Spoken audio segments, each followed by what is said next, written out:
আসসালামু আলাইকুম। এখন আমরা দশমিককে ভগ্নাংশ রূপান্তর দেখব। একদম বেসিক থেকে শুরু করব এবং বিসিএস প্রশ্ন দিয়ে শেষ করব। এখানে একটি প্রশ্ন রয়েছে 1.16 সাধারণ ভগ্নাংশ কোনটি, যেটি 29তম বিসিএস এ এসেছিল। চলুন খুব সহজেই শিখে নিই। 0.2 একে ভগ্নাংশ রূপান্তর করলে হচ্ছে 2/10। কিভাবে? প্রথমে আমরা 2কে উপরে লিখে নিব এবং দশমিককে উঠিয়ে দিয়ে নিচে 1 লিখব এবং দশমিকের পরে যেহেতু এক ঘর রয়েছে, সংখ্যা একটি রয়েছে, তার জন্য একটি শূন্য দেব, অর্থাৎ 10/2। ঠিক একইভাবে নিচের সংখ্যাটি 0.33। এখানে 2টি ডিজিট রয়েছে, তাই আমরা এখানে 100 লিখেছি, অর্থাৎ দশমিকের জন্য 1 উঠিয়ে দিয়েছি এবং যেহেতু 2 ঘর রয়েছে তাই 2টি শূন্য দিয়েছি এবং 33টিকে উপরে লিখে দিয়েছি। এই হচ্ছে 0.33 ভগ্নাংশ। ঠিক একইভাবে আমরা 0.35 ক্ষেত্রেও 3/5 প্রথমে উপরে লিখে নিব এবং দশমিকের জন্য একটি 1 এবং দশমিকের পর যেহেতু 2টি ঘর রয়েছে তাই আমরা 2টি শূন্য দিয়েছি।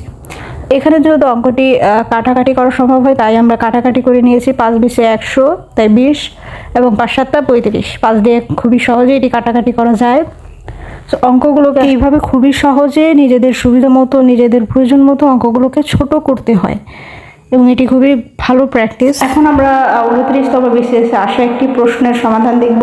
সো যদিও অঙ্কটি এখানে আগে থেকেই করে দেওয়া আছে, চলুন সহজে ব্যাখ্যা করে দিই। 1.16 সাধারণ ভগ্নাংশ কোনটি? 29তম বিসিএসের এই প্রশ্নটি আমরা সমাধান করতে হলে প্রথমে আমরা 1-এর পর যে দশমিকটি রয়েছে সেটিকে উঠিয়ে দেব এবং নিচে আমরা 100 লিখব। যেহেতু দশমিকের পর 2টি ডিজিট রয়েছে, মানে 2টি সংখ্যা রয়েছে 1 এবং 6, তাই আমরা 2টি শূন্য নেব। এখন 100কে যদি আমরা 2 দিয়ে ভাগ করি 50 এবং 116কে 2 দিয়ে ভাগ করলে 58, 50কে 2 দিয়ে ভাগ করলে 25 এবং 58কে 2 দিয়ে ভাগ করলে 29। কিন্তু এখন আমাদের 25/29 হচ্ছে, যেটি অপ্রকৃত ভগ্নাংশ, কারণ 25 হচ্ছে হর এবং 29 হচ্ছে লব।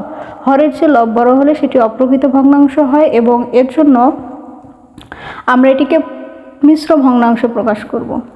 তো মিশ্র ভগ্নাংশ প্রকাশ করতে হলে আমাদেরকে 25 দ্বারা ভাগ করতে হবে, তাহলে আমাদের ভাগফল হয় 1 এবং ভাগশেষ হয় 4। তাহলে এটা আমরা লিখব যে 1/25/4। এই হচ্ছে গ নাম্বার উত্তর।